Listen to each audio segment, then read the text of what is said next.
Bonsoir à tous et bienvenue dans le Grand JT. Tout de suite, le sommaire.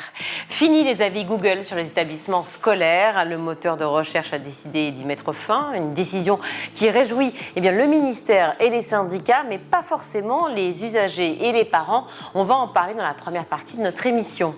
La précarité se révèle dans bien des domaines en France et les femmes n'en sont pas épargnées, encore moins lorsqu'il s'agit de protection périodique. Ce sera en seconde partie de notre émission. La traque de Xavier Dupont de Ligonnès passionne jusque sur les réseaux sociaux et notamment l'influenceur Aquababe dont nous parlera Guillaume Buan. Mais avant cela, place à ce premier sujet.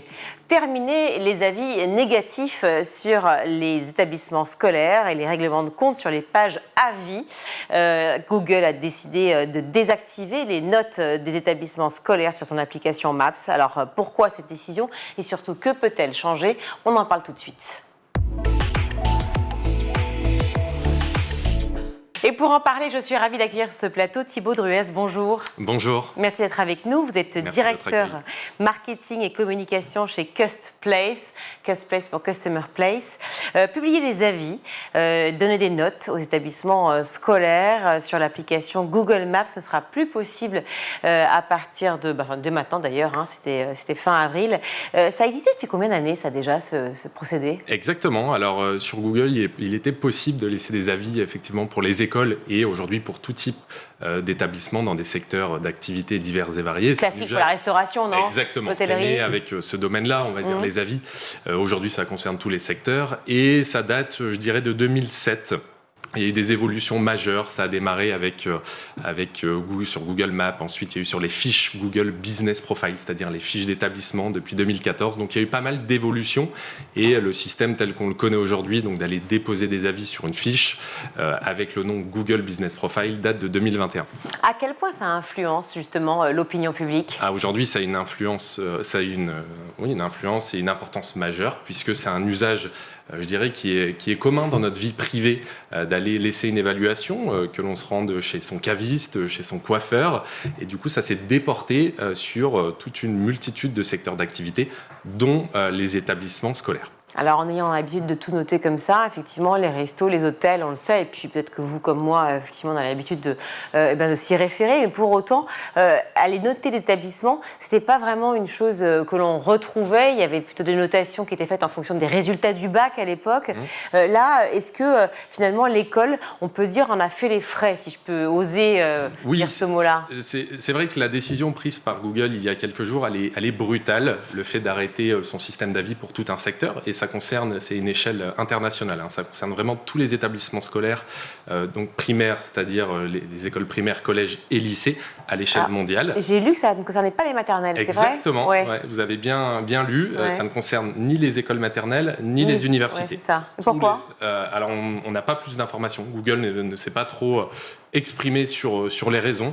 D'accord. On peut imaginer que les propos étaient peut-être moins virulents sur les établissements de ce type par rapport aux collèges et lycées où les problèmes concernent surtout la modération. Aujourd'hui, c'est la raison mise en avant par Google, c'est une limite atteinte pour pouvoir modérer et gérer convenablement les avis qui contiennent généralement des propos, alors pas généralement, mais dans certains cas, des propos injurieux, diffamatoires, parfois même du harcèlement, avec des données personnelles d'enseignants, d'autres étudiants. Et aujourd'hui, Google avait atteint ses limites vraiment pour réaliser une modération qui soit, on va dire, efficace. Oui, c'est ça, parce que Google dit cette décision est due, et donc je cite, vous l'avez compris, à la présence récurrente de contributions hors sujet, nuisibles et contraires à nos politiques. Ça, c'est un porte-parole de l'entreprise américaine qui, effectivement, a dit ça. Quand on dit des contributions hors sujet, ça veut dire quoi? Alors aujourd'hui, ce qu'on pouvait constater sur des fiches de collège, de lycée, c'est des propos qui ne sont pas en lien avec l'établissement scolaire en lui-même ou par rapport à l'enseignement proposé. On va retrouver des anecdotes personnelles, on va retrouver des propos parfois politiques, sociaux, qui sont vraiment hors cadre avec la mission principale de l'établissement. Aujourd'hui, Google je le disais, a eu beaucoup de mal à procéder à une modération qui soit juste, et une difficulté de faire la différence entre des propos pertinents, des avis pertinents pour des futurs parents d'élèves ou des futurs élèves d'un établissement, et des propos qui n'ont rien à voir et qui n'ont pas leur place tout simplement sur le web. Mais alors tout se pose dans cette problématique-là, c'est la question finalement de la réputation, de l'opinion, effectivement de manière générale, de l'importance de publier et puis de la question de la liberté. On a beaucoup parlé à l'occasion de ce triste anniversaire de Charlie Hebdo, de cette notion de liberté, de peut-on tout dire, peut-on tout lire, tout écrire. Quand vous parlez par exemple, justement, d'exemples de parents qui racontent des anecdotes, souvent finalement ça illustre une situation. Pourquoi ce ne serait pas une bonne chose ? C'est vrai qu'il faut laisser cette liberté de parole, de pouvoir s'exprimer, de donner de l'information.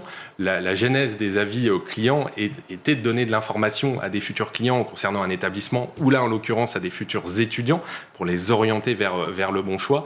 La limite qui est posée sur ces plateformes dites ouvertes, comme Google, où tout le monde peut venir déposer un avis si on possède bien un compte Google ou un compte Gmail, c'est que ça ouvre une porte à venir se défouler, à déverser des propos injurieux, diffamatoires. Et comme je disais juste avant, Google a beaucoup de mal à réussir à faire un tri à l'échelle planétaire. On parle de millions d'avis chaque mois.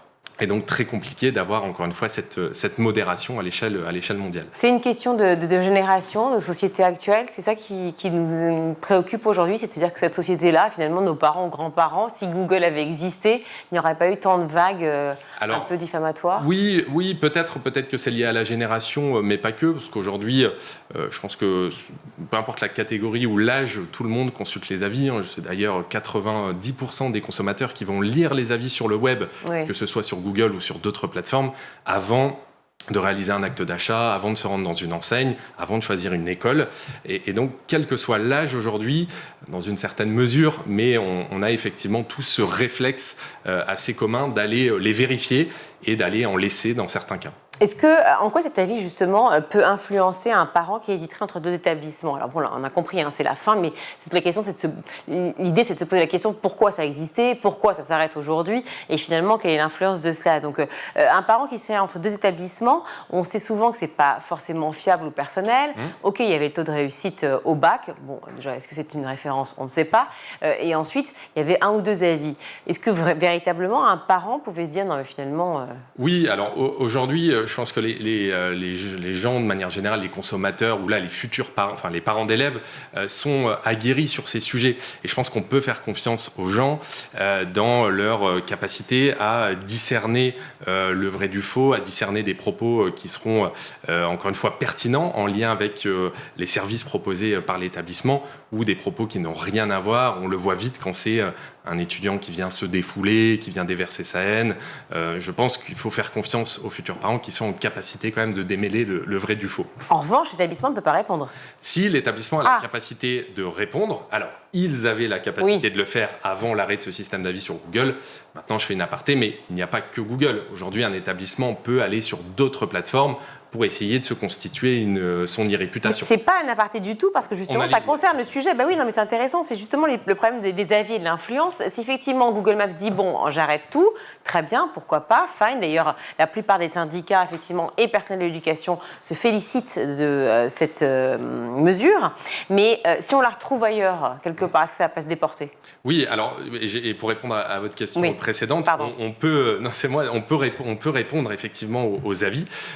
C'est après tout à fait logique de dire quelqu'un s'exprime sur notre structure, on a un droit de réponse. Ça, c'est tout à fait logique. Donc Google permettait, et le permet toujours pour les autres secteurs d'activité, d'apporter des éléments de réponse en tant que propriétaire d'une fiche. Dans certains cas, ça vous permet aussi de rétablir en quelque sorte votre part de vérité et de ne pas laisser, la parole de manière unilatérale à l'internaute, à l'étudiant, au client, mais de pouvoir apporter des éléments de réponse. Donc ça, c'est le premier point.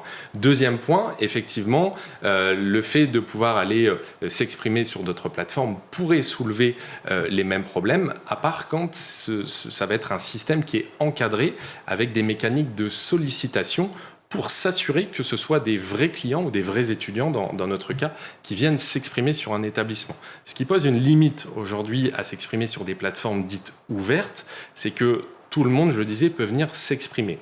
Quand vous utilisez des outils qui permettent de solliciter uniquement dans un circuit fermé vos propres étudiants, vos propres clients, on va déjà pouvoir s'assurer que ce soit, encore une fois, des vrais avis et de pouvoir écarter d'éventuels détracteurs ou concurrents mal intentionnés. Et surtout, quand on donne son avis, soit c'est pour vraiment féliciter de manière outrancière, mais souvent, c'est quand même pour décrier, non ? Oui, alors... Quand on vient laisser un avis plutôt spontané, c'est-à-dire qu'on ne nous a pas vraiment demandé notre avis, mais on va quand même le laisser. Dans ce cas-là, on est plutôt, nous, humains, enclins à aller s'exprimer lorsqu'on est, et surtout nous, Français, à s'exprimer lorsqu'on est mécontent.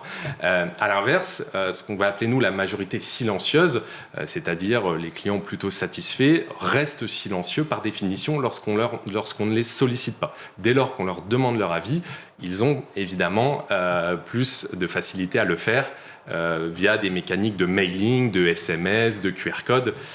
C'est évidemment plus facile quand vous mettez à disposition des outils pour vos clients ou vos étudiants afin qu'ils puissent s'exprimer facilement. Et ces avis, du coup, est-ce qu'ils avaient un impact sur le référencement des établissements ou pas ? Oui, alors il y a effectivement le côté visibilité, donner de l'information à des futurs étudiants, des futurs clients, mais il y a aussi un impact en termes de référencement. Dans notre jargon, on parle du SEO, donc c'est toute une mécanique pour bien ressortir dans les moteurs de recherche, dans les premiers résultats. SEO qui veut dire quoi ? Qui veut dire Search Engine Optimization. Okay. Ce sont toutes les optimisations que vous allez faire en tant qu'entreprise, en tant que marque, en tant qu'établissement, afin que votre établissement ressorte dans les premiers liens. Quand on va taper, par exemple, caviste 11e arrondissement, coiffeur Lille, etc., l'enjeu, en tant que propriétaire d'un établissement, est évidemment de ressortir au-dessus de ses concurrents. Et donc pour ça, il y avait évidemment plusieurs mécaniques à mettre en place et plusieurs optimisations pour faire plaisir à Google et aux moteurs de recherche.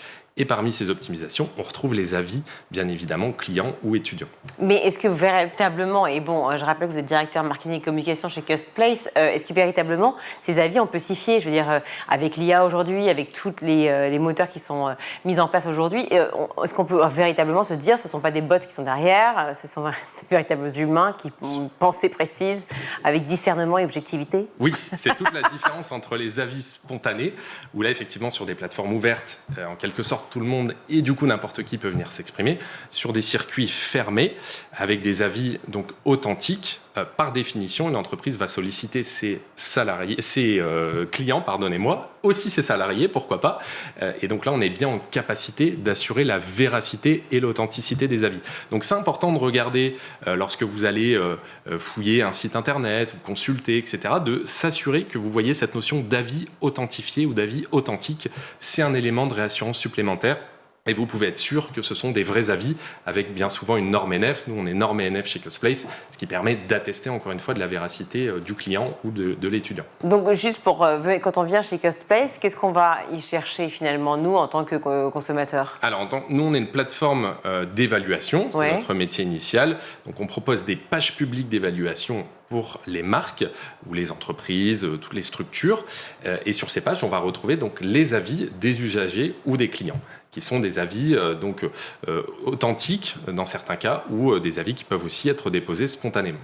La réputation générale, dont on parle très souvent, et on va y venir du côté évidemment des élèves, ça joue beaucoup, pour élargir peut-être un petit peu le sujet sur cette idée de l'influence et de la réputation de manière générale, mais je sais que en fait cette demande du ministère aussi visait à protéger les personnels enseignants, enfin le personnel éducatif dans son ensemble. Qu'est-ce que vous en pensez ? Tout à fait. Nous, ce qui nous a un peu surpris, ce n'est pas tellement la décision prise par Google d'arrêter le système d'avis pour tout un secteur, en l'occurrence celui de l'éducation. C'est plutôt la manière dont ça a été fait. C'est un peu brutal, disons-le. L'annonce est tombée le 15 avril avec une mise en application le 30 avril. Donc un laps de temps de 15 jours à peine pour les établissements pour pouvoir éventuellement se retourner et trouver des solutions alternatives. Maintenant, concernant la pardon de vous couper, mais si c'est valable pour tout le monde, en quoi c'est gênant que ce soit brutal ?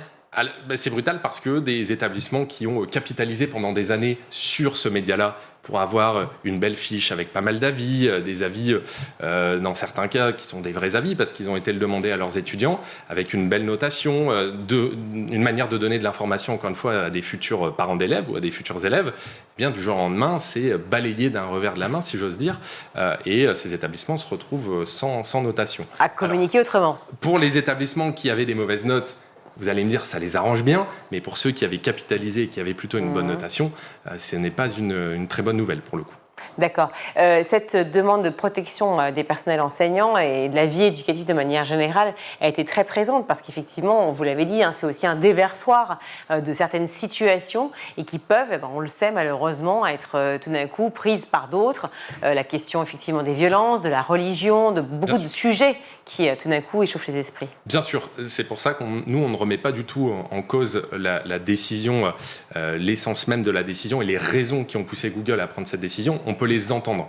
Et selon moi, je ne suis pas là pour prendre parti, mais il y a débat. On peut entendre des arguments des deux côtés, ceux qui étaient pour, ceux qui étaient contre, pour les raisons qu'on évoquait tout à l'heure. Beaucoup d'avis avec un cadre qui est complètement hors sujet, des propos politiques, des propos diffamatoires, des propos injurieux, du harcèlement, qui encore une fois n'a rien à faire pour le coup sur le web. Donc on comprend que Google ait pris cette décision qui est certes brutale, mais qui s'entend, puisque encore une fois la question qui est posée, est-ce qu'un secteur tel que celui de l'éducation finalement peut recevoir des avis? Est-ce légitime d'aller évaluer un collège ou un lycée? La question se pose. Alors la question se pose en termes d'idéologie. Maintenant, si on revient sur le côté pratique et réalité, vous faites partie de ce monde-là. Moi, de très loin, mais enfin quand même, j'y suis un petit peu aussi. On sait bien que ça va se reproduire, et si ce n'est pas déjà fait, dès le lendemain de l'arrêt de cette notation d'une autre manière. Exactement, vous avez tout à fait raison. Aujourd'hui, c'est un des canaux qui a été supprimé, mais il en existe d'autres. Oui. On peut aller laisser une évaluation sur les réseaux sociaux notamment. On peut aller s'exprimer sur d'autres plateformes qui vont référencer des établissements.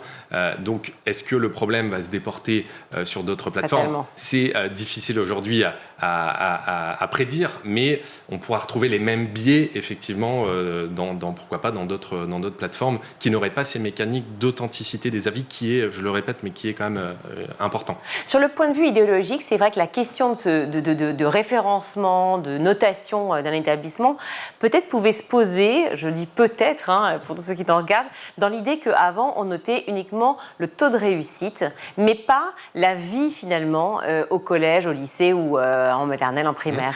Et donc, cette idée du bonheur, si je puis dire, à l'école. Est-ce que c'est ça aussi qu'on a été chercher par ces notations? Oui, alors c'est vrai qu'aujourd'hui, on est puisqu'on a ce biais, encore une fois, d'aller laisser des avis pour des restaurants, pour des hôtels ou autres, tout ce qu'on a évoqué. Et donc, finalement, quand on va venir s'exprimer dans d'autres secteurs, on va peut-être le faire pour les mauvaises raisons. Et du coup, évaluer, encore une fois, un professeur, alors que c'est pas du tout l'objectif, puisque un établissement scolaire, on peut l'évaluer, oui, pour la qualité de son enseignement, pour les infrastructures, pourquoi pas, mais à aucun moment aller laisser des données personnelles sur un enseignant.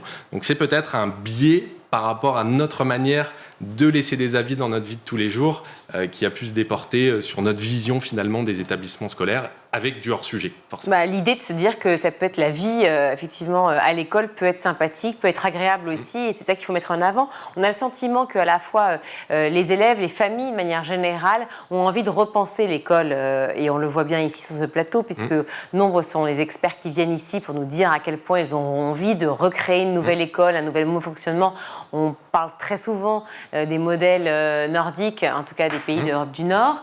Est-ce que peut-être il faudrait repenser, et là je ne sais pas le lien avec Custplace, mais repenser effectivement une notation sur le bien vivre à l'école? Effectivement, revoir peut-être l'échelle de notation en elle-même, revoir la manière dont qui peut s'exprimer. Est-ce qu'il faut laisser la parole aux étudiants? Est-ce qu'il faut, parce qu'on parle de mineurs, est-ce qu'il faut laisser la parole plutôt à leurs parents, à leurs tuteurs, etc. Oui, la question se pose, puisque le fait, encore une fois, de laisser des avis n'est pas une mauvaise chose. On le disait tout à l'heure, ça permet de donner de l'information, de faire un feedback, un retour à l'établissement, qui peut, dans certains cas, être très précieux, de mettre en lumière certains points, certains dysfonctionnements, ou à l'inverse, mettre en lumière des choses qui fonctionnent très bien. Donc, couper tout un système n'est pas forcément une bonne nouvelle. Maintenant, d'autres plateformes existent, bien évidemment, donc j'ai aucun doute sur le fait que les établissements recevront toujours des notes via d'autres moyens, mais vous avez raison, si c'est ce que vous sous-entendez, que ce serait dommage finalement d'arrêter complètement cette idée de pouvoir évaluer un établissement. En tout cas, on peut se poser la question de l'utilité ou pas. Alors, face aux différents classements des établissements, le ministère de l'Éducation a mis en place des indicateurs de valeur ajoutée Je ne sais pas si vous avez suivi ça, des lycées et des collèges, ça s'appelle IVAL et IVAC. Est-ce que vous connaissez un peu la différence et quelle est la valeur ajoutée justement de cet indicateur de valeur ajoutée? J'ai des enfants, mais en bas âge. Oui. Alors, je ne suis pas encore arrivé à cette étape-là. C'est ça, mais ça arrivera vite. En tout cas, l'idée de prendre de la distance par rapport au taux brut de réussite du bac et du brevet, si ce n'est que je ne sais pas si le brevet est vraiment pris en compte encore aujourd'hui, mais enfin, en tout cas du bac. Et donc, l'idée de pouvoir effectivement à l'État de prendre en compte une notation différente. Venons-en à ce point, j'en profite puisqu'on a eu le temps pour parler de cette réputation ou de cette influence via notamment les réseaux sociaux et l'IA. Aujourd'hui, on l'a vu, des drames absolus par rapport au harcèlement, des drames absolus par rapport à ce décrochage scolaire ou cette phobie scolaire que l'on ressent chez beaucoup de jeunes aujourd'hui. Est-ce qu'il faudrait pouvoir travailler cette question-là aussi par le biais de l'EVARS, donc des cours d'éducation à la vie affective, peut-être en relation avec ça, à la réputation, ou en tout cas travailler autrement en philosophie, intégrer, injecter un maximum pour pouvoir repenser cette idée d'être tout le temps vu, filmé, photographié et partagé? Oui, alors pour moi c'est un petit peu différent, mais finalement l'irréputation c'est en quelque sorte le fait de donner la parole à un étudiant on parlait de propos parfois diffamatoires, mais il n'y a pas que ça. Il y a aussi parfois des étudiants qui ont des choses à dire qui sont très intéressantes, très pertinentes, et donc c'est un moyen finalement de leur donner la parole. À l'ère de l'IA, avec des mécaniques d'analyse assez poussées, c'est effectivement très intéressant pour un établissement scolaire de recueillir sous forme d'avis ou autrement d'ailleurs, mais de recueillir la voix de leurs étudiants pour essayer de déceler, on le disait tout à l'heure, mais des éventuels irritants, des dysfonctionnements et aussi des points forts. C'est une source d'information finalement qui est riche de la data, comme on dit aussi dans notre jargon, qui, encore une fois, à l'ère de l'IA, peut être analysée assez finement pour mettre en lumière les points forts et les éventuels points faibles. Dans l'enseignement supérieur, ça se fait beaucoup, notamment dans les écoles privées dites à but, les grandes écoles privées dites à but lucratif, cette notion de réputation et d'influence qui est vraiment mise en avant par les élèves qui seraient donc très heureux de leur scolarité. On l'a vu avec de grands groupes, notamment dans le commerce et autres récemment. Est-ce que ça joue beaucoup? Est-ce que les écoles misent énormément sur leurs étudiants pour pouvoir faire venir appâter le chaland? Oui, et on peut imaginer aussi que du coup cette décision prise par Google ne concerne pas les universités, etc. Puisque derrière il y a effectivement une mécanique où on a besoin de se mettre en avant en tant qu'établissement, et c'est pas du tout un gros mot selon moi. Il faut pouvoir montrer aussi la qualité de son enseignement, et c'est vrai que quand ça vient de l'établissement, de la structure en elle-même, ça a peut-être moins de poids que lorsque ça vient d'un étudiant ou dans un commerce classique d'un client. On va plus facilement faire confiance à la voix d'autres clients, d'autres étudiants, qu'à la voix de l'entreprise ou de l'école en elle-même. Donc oui, c'est une source d'information qui est précieuse pour le coup. Et puis il y a toute la mécanique de mise en avant, on en parlait tout à l'heure, avec le référencement, le fait d'avoir des avis, tout ça est analysé par Google et les moteurs de recherche et vous favorisera dans les résultats par rapport à vos concurrents qui ne se saisiraient pas de ce sujet. Donc il y a un enjeu effectivement économique derrière ça, en tout cas on peut l'imaginer. Et on l'imagine aussi un enjeu de territoire, parce qu'en fait en fonction de là où on vit, on ne va pas faire les campagnes contre les villes soi-disant où les uns seraient plus sur les réseaux sociaux que d'autres, pas du tout. Mais en revanche, peut-être une culture différente de la manière de mettre en avant. Est-ce que ça va jouer aussi en fonction des écoles? Oui, peut-être. Effectivement, ça peut avoir du lien. Là, si on parle toujours de la partie université, après c'est vrai que c'est souvent concentré quand même dans les grandes villes. Mais encore une fois, le système de laisser un avis, d'aller les consulter, n'est pas lié, je pense, à un territoire, lié à une catégorie de la population, un âge ou autre. C'est pour le coup un usage qui est commun et qui me paraît pertinent pour les universités. Encore une fois, il y avait débat et je ne prendrai pas parti sur la partie au collège, lycée, etc. Pour les universités, donc, ce sont des majeurs, ça me paraît beaucoup plus pertinent de leur laisser la parole. On va voir si vous n'allez pas prendre parti. Noter un plat ou un resto face à noter une école avec une pédagogie, ses professeurs, les différentes matières, les cursus proposés, l'ambiance à l'école, les infrastructures, etc. Est-ce qu'il n'y a pas un peu l'enjeu n'est pas le même, vous voulez dire. Oui, effectivement, on prend peut-être moins de risques où ça aura peut-être une incidence moindre sur le plat que vous allez évaluer. Et encore que, il y a des exemples qui montrent quand même que des restaurateurs ont pu avoir des mésaventures avec des concurrents mal intentionnés, des détracteurs qui se sont acharnés, qui ont fait baisser leurs notes, et c'est une baisse de chiffre d'affaires direct. Maintenant, pour un établissement scolaire, effectivement, on s'engage pour des années, parfois même pour 5 ans ou plus, pour préparer son avenir, préparer son futur travail. Donc oui, ça peut avoir une incidence qui est effectivement plus importante. Et c'est le côté intrusif, après j'arrête parce que je vous torture, mais c'est le côté intrusif des parents aussi au sein de l'école. Il n'y avait pas ça avant. Aujourd'hui, les parents se mêlent de tout, d'une note qui ne va pas, d'un compte-rendu qui ne correspondrait pas, etc. Et tout. Beaucoup de professeurs et de gens de la communauté éducative disent qu'il faut absolument rétablir effectivement ce fameux sanctuaire de l'école. Oui, je pense qu'il faut le rétablir. Et là, du coup, je prendrai peut-être parti, mais sur le côté physique, effectivement, il faut que ça reste un sanctuaire. Maintenant, sur le côté digital, c'est très difficile, avec des plateformes ouvertes, d'empêcher un parent d'aller laisser un avis, puisque par définition, il a la capacité de le faire. Alors, il peut y avoir des garde-fous, des mécaniques pour essayer d'empêcher ça. Je pense que ce serait très compliqué d'essayer de leur priver de cette liberté de parole. Thibaut Druez, merci beaucoup d'avoir participé au Grand JT. Directeur marketing et communication chez Custplace. Merci à vous. On va marquer une courte pause dans le Grand JT. On se retrouve. De retour dans le Grand JT d'éducation, je suis ravie d'accueillir Tarana Duo. Bonjour. Bonjour. Merci d'être avec nous. Vous êtes directrice opérations et relations aux associations chez Règles Élémentaires. Et nous avons la chance de savoir que depuis quelques jours, 2 jours maintenant, c'est ça ? Une semaine. Ouais, une semaine, voilà. Eh bien, la nouvelle application Régla est sortie. Nous pouvons la télécharger et elle géolocalise les protections périodiques, je vais y arriver, gratuites pour toutes les personnes qui en ont besoin. Près de 4 millions de personnes en France n'ont pas les moyens d'acheter des protections périodiques aujourd'hui. Tout à fait. 4 millions de personnes, ce sont les chiffres de notre baromètre qui datent en plus un petit peu, qui date de 2023. Comme vous le savez, la crise économique n'a pas cessé depuis, donc on imagine que les chiffres augmentent aussi. Ce sont 4 millions de personnes qui ont dû renoncer à un moment ou un autre à l'achat de protections périodiques qui ont des difficultés économiques à s'acheter des protections et qui ont dû renoncer à l'achat de protections contre d'autres produits de première nécessité. Oui, c'est ça. On privilégie effectivement de quoi manger de manière la plus simple, exactement, les pâtes et le lait pour les enfants et pas finalement les femmes qui se retrouvent dans des situations exactement, un peu préoccupantes. Concrètement, c'est un choix face auquel on peut se retrouver tous les mois. Comme c'est un choix face auquel on peut se retrouver de manière ponctuelle, une fois par an. Voilà. Donc, mais ce sont 4 millions de personnes, donc c'est assez énorme comme nombre de personnes. Et les règles, ça revient théoriquement tous les mois. Donc en plus, c'est une forme de précarité qui est dans la durée et qui peut être vraiment très incapacitante, puisque une personne qui n'a pas de protection ne va pas pouvoir mener sa vie de façon normale. Elle va peut-être avoir recours à des protections inadaptée, du papier toilette, du journal, etc. Et elle va se mettre en danger. Elle va mettre sa santé en danger.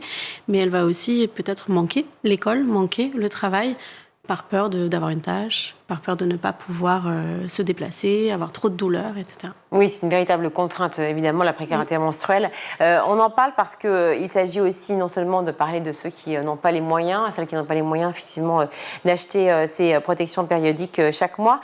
Aussi parce que c'est une question de temps, on ne s'en rend peut-être pas compte, surtout quand on est un garçon, mais ça dure quand même un certain temps, les règles. Donc 30, 35 ans, peut-être 40 38 ans. Voilà, c'est ça. Pour certaines. Briser le tabou des règles, il fallait le faire depuis longtemps.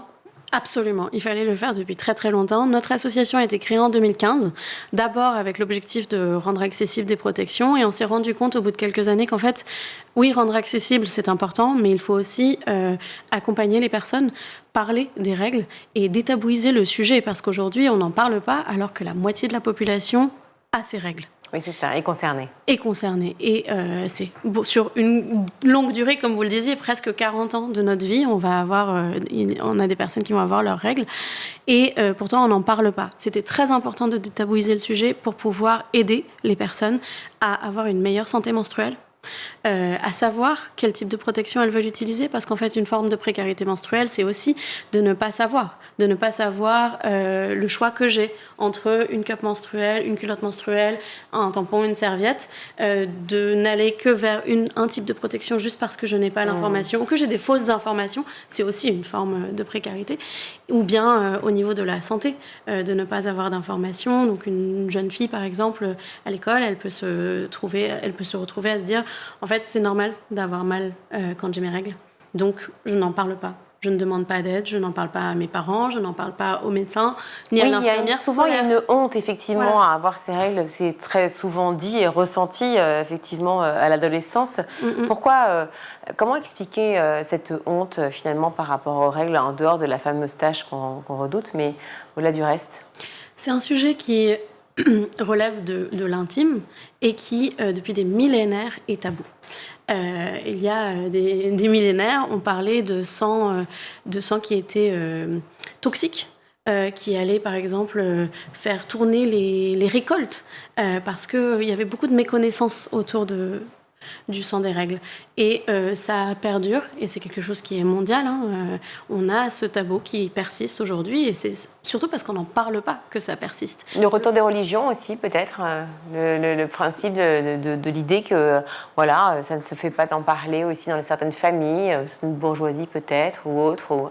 Je pense que c'est vraiment très très varié. On a à la fois des personnes qui nous disent dans ma famille on n'en parle pas, ou dans mon établissement on n'en parle pas, mais on a aussi des personnes qui, de toutes les cultures, partout dans le monde, se limitent et ne parlent pas des règles parce que c'est considéré comme étant de l'ordre de l'intime et de ne concerner que les personnes qui ont leurs règles. Les tabous les plus tenaces concernant les règles? Que les règles c'est sale. Ouais. Je pense qu'un des tabous aussi, c'est que, comme je disais, que les règles, ça ne concerne que les personnes qui ont leurs règles, que c'est un truc de fille. Mais voilà, que les règles, c'est sale, c'est quand même le tabou qui revient le plus souvent. Le plus souvent, malheureusement. On parle effectivement de moyens, parce qu'on parle de précarité menstruelle, et aussi l'idée que ces 4 millions de personnes n'ont pas les moyens d'acheter les protections périodiques chaque mois. C'est quand même un constat extrêmement alarmant qui vous a poussé à créer cette application Regla, dont on va parler bien sûr dans quelques instants.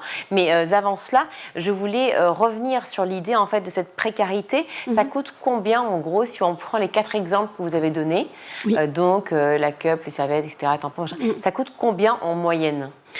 On estime qu'en moyenne, on est entre 5 et 15 euros par mois. Bon, ça dépend du type de protection qu'on utilise, effectivement.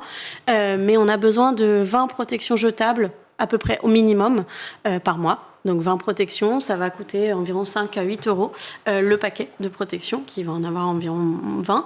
Et ensuite, pour les culottes menstruelles ou la cup, c'est un prix qui va s'estomper sur le temps, puisqu'on va pouvoir utiliser ces produits pendant 3 à 5 ans, si on les utilise correctement et selon les conseils. Et ça, c'est pas toujours gagné non plus, quand on n'a pas accès à l'eau de manière régulière, etc.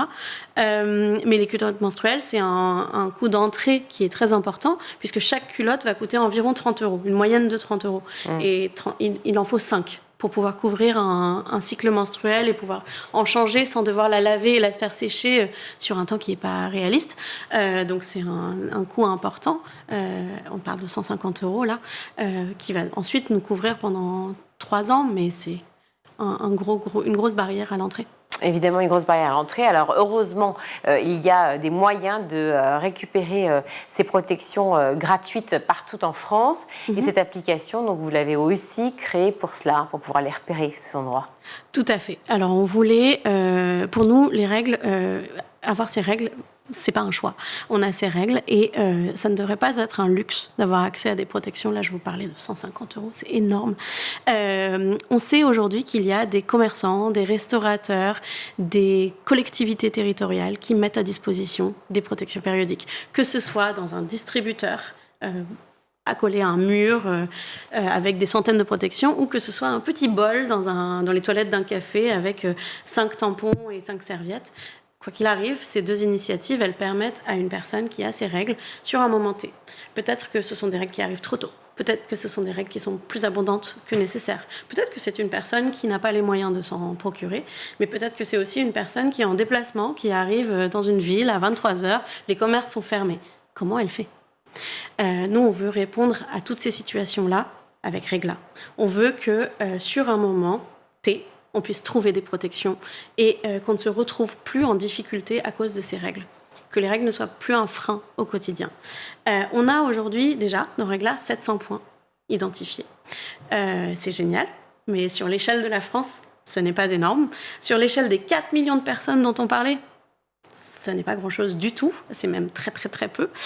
Ces 4 millions de personnes, on en parlait aussi tout à l'heure, elles vont avoir leurs règles chaque mois. On compte environ 20 protections jetables par mois, par personne.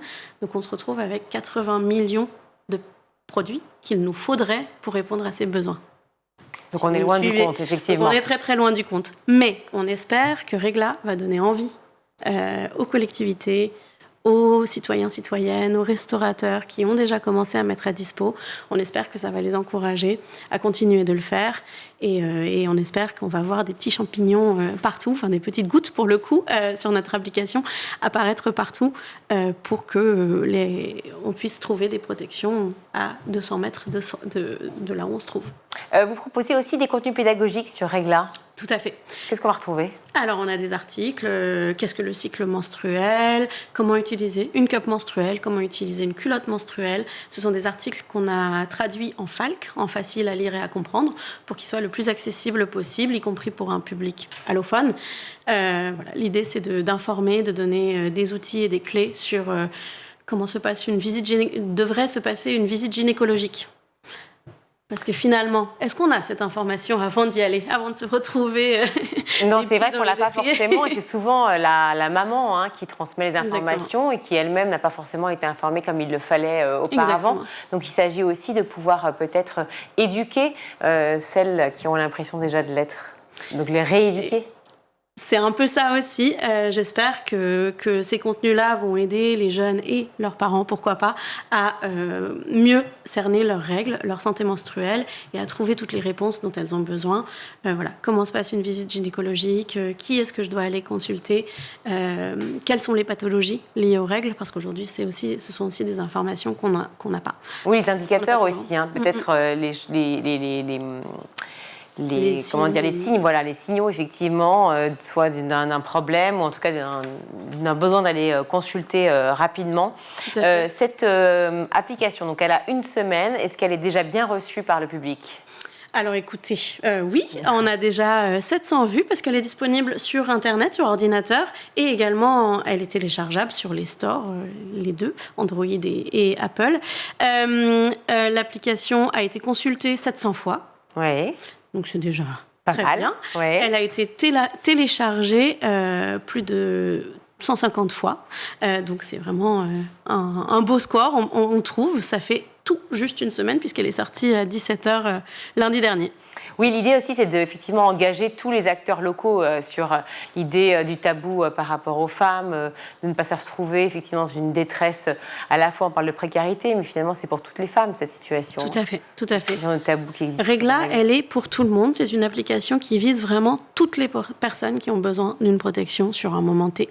Elle est gratuite. Elle est accessible, elle est facile à consulter puisqu'elle peut être consultée sans téléchargement. Il n'y a pas de compte à créer, on n'a pas besoin d'insérer un identifiant, mettre son adresse postale, etc. C'est vraiment un accès immédiat à l'information. On peut se géolocaliser ou non. On peut choisir de juste entrer une adresse, on peut se projeter sur là où on va être dans quelques heures et ensuite on peut avoir un itinéraire qui est calculé et qui nous guide jusqu'au point le plus proche.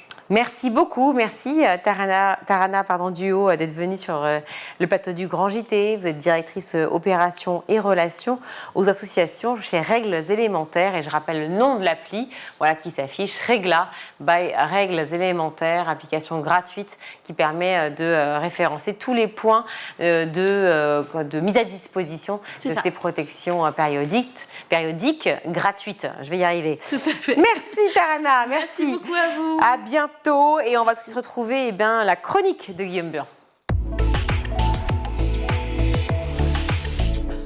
Guillaume, ce soir, vous nous parlez d'un influenceur qui est au cœur d'un énorme buzz, Aquababe. Est-ce que déjà, vous pouvez nous parler de lui? Qui est-il, ce jeune garçon? Je suis sûr que les plus jeunes, ou en tout cas les ados qui nous regardent, le connaissent. Il s'appelle Anis Zitouni, il a 27 ans, il les a fêtés il y a quelques semaines de cela. C'est un influenceur et un blogueur en fait, qui s'est fait connaître sur les réseaux sociaux en publiant des infos, des scoops sur des personnalités publiques et notamment autour de la télé-réalité. C'est ce qui cartonne le plus, bien sûr. Il s'est fait connaître en dévoilant notamment les images très intimes d'une star de la télé-réalité et sans son consentement, bien évidemment. Il a publié aussi sur les réseaux sociaux une vidéo intime de Jérém Star et puis il n'a en fait tout simplement aucun scrupule à poster des vidéos, des photos, intimes ou pas d'ailleurs, de personnalités, de les rendre publiques. Il fait appel en fait à ses abonnés qui vont lui envoyer ces photos. Lui, c'est un peu le relais et il publie ça sur son compte. Alors, ces méthodes peu orthodoxes, il faut l'avouer, lui ont valu 2 condamnations et puis depuis février dernier, il est visé par 5 plaintes pour pratiques commerciales trompeuses, escroquerie ou encore abus de confiance. Alors venons-en à ce fameux buzz sur les réseaux, dans les médias. L'influenceur Aquababe s'est mis en tête de retrouver Xavier Dupont de Ligonnès, oui, vous avez bien entendu. Et pour les plus jeunes qui nous regardent, peut-être qu'on va faire un petit rappel des faits, Guillaume. Effectivement, c'est l'une des affaires les plus énigmatiques du 21e siècle. En avril 2011, toute une famille en fait ne donne plus signe de vie. Le 11 avril, des lettres sont envoyées à l'école des enfants, à l'employeur d'Agnès, qui est la compagne donc de Xavier Dupont de Ligonnès, qui explique leur absence par un départ précipité pour les États-Unis en raison d'une mission secrète de leur père. Des proches aussi reçoivent le message. 10 jours plus tard, le corps d'Agnès et de ses enfants sont découverts sous la terrasse de la maison familiale. Un mandat d'arrêt a été émis contre ce père de famille qui a été aperçu pour la dernière fois le 15 avril. C'était dans le Var. Depuis, il est introuvable. Il reste le principal suspect dans cette affaire. Alors, comment Aquababe a-t-il fait pour tenter de le retrouver ? Il a misé sur sa communauté. C'est ce qu'il fait et c'est ce qui marche. Sur X, 185 000 abonnés par exemple. Sur YouTube, 15 000 abonnés. Sur Instagram, 1,2 million d'abonnés. C'est d'ailleurs sur Instagram qu'Aquababe a ouvert en fait un canal pour les chippies. Les chippies, c'est comme ça qu'il appelle ses abonnés, intitulé « Retrouvons XDDL » pour Xavier Dupont de Ligonnès, rebaptisé ensuite les chippies enquête avec ce message qui a été posté le 18 avril. Vous détenez la moindre info au sujet de cette affaire. Il y avait un mail pour envoyer justement les photos, pour envoyer des messages. 385 000 membres sur ce canal sur lequel Aquababe a partagé ses recherches, les photos, les sondages également. Il a reçu plus de 25 000 mails contenant des infos ou encore des pistes potentielles. Vous voyez notamment ce canal avec ses réactions, avec toutes ces images. Alors, en fait, il s'est dit qu'il avait des indices un petit peu partout dans le monde et qu'il pourrait faire mieux que la police internationale. Il a reçu des documents, il a reçu des mails. Lui, en fait, il n'a pas de procédure, si vous voulez, à respecter. Donc, il s'est dit, je vais tout dévoiler, je vais tout donner, alors que les forces de l'ordre et la police doivent respecter, bien évidemment, des règles. Par exemple, un jour, il y a une ancienne stagiaire en agence immobilière du côté de Malte qui lui envoie une photo d'identité maltaise où on distingue un peu l'homme qui peut ressembler au fugitif. Alors, pour vérifier cette photo, Aquababe a fait quoi ? Il est allé sur ChatGPT, il lui a demandé est-ce que cette personne peut correspondre à Xavier Dupont de Ligonnès, et l'IA lui a répondu qu'il y avait 85% de chances que ce soit la même personne. Alors, il en a fallu de peu pour que l'influenceur décide de mener l'enquête sur l'île. Des éléments vont lui être envoyés, des photos notamment encore, mais là aussi difficile de savoir s'il s'agit, oui ou non, de Xavier Dupont de Ligonnès. L'enquête d'Aquababe, elle va s'achever en fait en Asie avec là encore une nouvelle photo avec des traits qui sont un peu ressemblables à ce suspect. Et là, c'est ici qu'en fait l'enquête va se terminer pour l'influenceur qui est convaincu en fait de sa trouvaille. Il a fait un tweet. En une semaine, nous l'avons trouvé. C'est ce qu'il a informé. Pour information, le tweet a été vu par 6,5 millions de personnes. Il y a 2 semaines, l'influenceur a annoncé par la voie d'un communiqué de son avocat, il a remis à la justice les fruits de ses opérations, de ses recherches, indiquant que c'est à la police et donc à la justice de parachever en fait ces pistes nouvelles et ainsi d'engager et de voir s'il y a une suite à donner à cette affaire. Le communiqué évoque notamment la découverte d'informations, je cite, précises, tangibles et nouvelles. Alors, malgré tout, ce qu'il faut savoir, c'est qu'on ne sait pas s'il l'a retrouvé ou pas, car pour l'instant, pas de signe de vie. Et oui, et l'enquête est en cours, qu'en pense la justice ? Ça a fait jaser, ça a fait parler effectivement, parce que le procureur notamment de Nantes a réagi. Depuis le 18 mars 2025, circulent dans les médias et sur les réseaux un certain nombre d'informations selon lesquelles Xavier Dupont de Ligonnès aurait été localisé. Le procureur poursuit, contrairement à ce qui peut être indiqué à cette occasion. À ce jour, aucun élément factuel et vérifiable n'a été porté à la connaissance de la justice nantaise, pas plus qu'au service des polices saisies par qui que ce soit et pouvant attester de la réalité de ces informations. L'influenceur a donc répondu une nouvelle fois par le biais de son avocat. L'intégralité des éléments a donc été fournie via une boîte mail et via en interne au procureur. On va voir ce que ça va donner. Après, quoi qu'on pense en fait de cette méthode, ce qu'a entrepris Aquaweb, ça a cartonné. Les médias en ont parlé, les réseaux sociaux se sont emparés de cette affaire. Il a vraiment suscité un engouement de la part de ses followers. Une histoire qui montre aussi que quand des gens à Internet se croient plus efficaces que la police, ça peut être un peu le cas, puisqu'il a quand même eu des informations qui étaient classées confidentielles. La lenteur de l'administration, là aussi, est pointée du doigt, le fait de devoir respecter les procédures. Et puis des inconnus qui se retrouvent et qui décident du jour au lendemain de se dire, tenez, et si en fait on menait l'enquête plutôt que la police. D'ailleurs, Aquaweb, pour information, a décidé de faire la même chose. Il va le refaire. Alors, il a demandé à ses internautes de savoir est-ce que vous souhaitez le petit Grégory ou encore le petit Émile. Voilà, c'est des sujets qui sont plébiscités par les internautes. On sait que les faits divers, ça cartonne. Ça marche super bien chez les jeunes. Est-ce qu'on va avoir une autre suite? Est-ce qu'on va avoir une autre affaire qui sera mise en lumière par des influenceurs? Peut-être, en tout cas, ça peut faire peur. Merci, oui, effectivement. Merci beaucoup pour cette chronique. Moi, j'apprends plein de trucs avec vous, Guillaume. Merci mille fois. Tout de suite, on va retrouver le meilleur de School TV avec le Zap. Depuis MeToo Inceste, on s'est familiarisé avec la notion de dissociation traumatique. On sait que le cerveau peut, sinon effacer, du moins enfouir un certain nombre d'épisodes insupportables. Pour vous, ça a tenu longtemps, cette chape de protection, cette chape de silence sur l'inceste. Vous faites l'hypothèse que ça n'a pas été le cas pour votre frère et que lui a mis des mots et a compris a pas su se protéger d'une certaine façon. Oui, enfin, je crois que lui... Il n'a pas mis en place de mécanisme de défense. Oui, enfin, c'est une autre biologie, une autre chimie chez lui. J'ai envie de penser maintenant, avec du recul, que lui est resté dans la nuit. Il est resté dans cette lâcheté, dans cette chose. On ne sait pas ce qui se passe la nuit, où tout se confond, les ombres. Il n'y a plus rien, il n'y a pas de lueur. Moi, je ne sais pas pourquoi j'ai choisi la lumière, le jour. Et j'ai aimé ça. J'ai aimé la vie, même si c'était pas facile. J'ai aimé le bruit de la vie, la vitesse. Et peut-être ça a occulté beaucoup de choses. Ça m'a évité de ruminer comme on le fait la nuit. Jusqu'au jour où ça ressort quand même. Et lui, très vite, avec les livres, c'est ressorti en écrivant. Et lui, je crois que très vite, vers 20 ans, tout s'est cassé la figure, quoi. Et très vite, avant même de connaître les circonstances exactes de son décès, un doute vous étreint. J'ai pensé que j'étais pour quelque chose dans ta mort, lui écrivez-vous, vous vous adressez à lui d'ailleurs. Je pense que j'ai par absence, par éloignement, je me suis pas occupé de lui non plus, je pouvais pas, mais ces 30 ans, c'est quand même lourd à porter maintenant. Je me dis, alors oui, sans doute que j'aurais pu l'aider si on avait partagé notre chagrin commun, le mal qui nous a été fait, on n'en a jamais parlé, lui et moi, comme si l'un et l'autre avaient peur de faire peur à l'autre ou peur de la honte que le frère pourrait avoir pour son frère. Et c'est quelque chose qu'on n'a pas partagé et qui était essentiel. Alors oui, dans ce silence, puisque moi je dis, j'ai souffert beaucoup de silence des autres, mais j'ai moi-même été dans le silence par rapport à lui, et je crois que je l'ai laissé seul dans ces impossibles frayeurs, quoi. Alors vous avez lancé, avec votre cofondateur, le cartable unique. En quelques mots, pour celles et ceux qui ne connaissent pas votre histoire, votre aventure, et puis ce que c'est derrière le cartable ludique, est-ce que vous voulez bien nous le présenter? Bien sûr. Alors, en quelques mots, moi, j'ai une carrière de 20 ans d'enseignement derrière moi, avec la conviction que quand on joue, on ose tout, on prend même le risque de réussir parfois. Voilà. Sacré risque. Sacré risque. Et la proposition qu'on fait avec le cartable, c'est justement une sélection de jeux qui permettent de retravailler ces fameuses compétences scolaires réputées fondre pendant les vacances. Comment ça fonctionne alors ça fonctionne comme un jeu. Il y a une petite histoire pour bien rentrer dans le matériel. On a la règle du jeu qu'on a simplifié autant qu'on le pouvait, parce qu'on le sait, c'est toujours la partie compliquée pour jouer un jeu, c'est lire la règle, voilà. Donc on peut jouer un certain temps, et puis dans le livret d'accompagnement, il y a un volet qui vient ensuite pour vraiment verbaliser, vraiment mettre en valeur comment tu as fait dans ce coup-là particulier, à quoi tu pensais pour choisir la façon dont tu as joué. D'accord. Qui est mis en relief très vite avec un exercice vraiment type cahier du jour. Et pour cet exercice-là, si tu penses de la même manière, est-ce que ça ne devient pas beaucoup plus facile ? L'idée, c'est donc de provoquer le jeu chez les enfants, quelque chose qu'ils ne font pas forcément dans l'éducation nationale, ce que vous avez vécu pendant vos 20 années d'enseignement. Et qui ne font pas forcément en famille, en tout cas.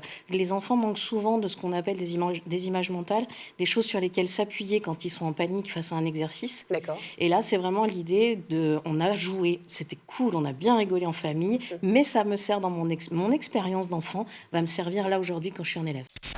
Ces bâtiments, en tout cas les rénovations, elles sont écologiques en termes de matériaux, Oui, tout à fait. Alors, on a... d'efficacité énergétique. Oui, j'ai en tête, là, on a la nouvelle Cité de la Nature et des Sciences Lavoisier. C'est une nouvelle école qu'on a inaugurée l'année dernière, en avril.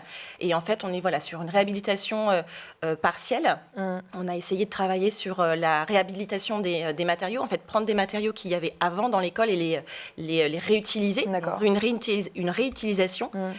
On est aussi sur des matériaux biosourcés, voilà, tout ce qui est paille, etc. Donc on fait en effet très attention à tout ce qui est écologie, et puis voilà, en termes énergétiques. Et est-ce que vous avez sondé les acteurs concernés, les parents, les enseignants, les élèves? Oui, bien sûr. Quand on fait une réhabilitation, alors là j'ai en tête une école Descartes, on a refait en fait toute la façade, on l'a isolée thermiquement, et on a demandé l'avis en fait aux enfants.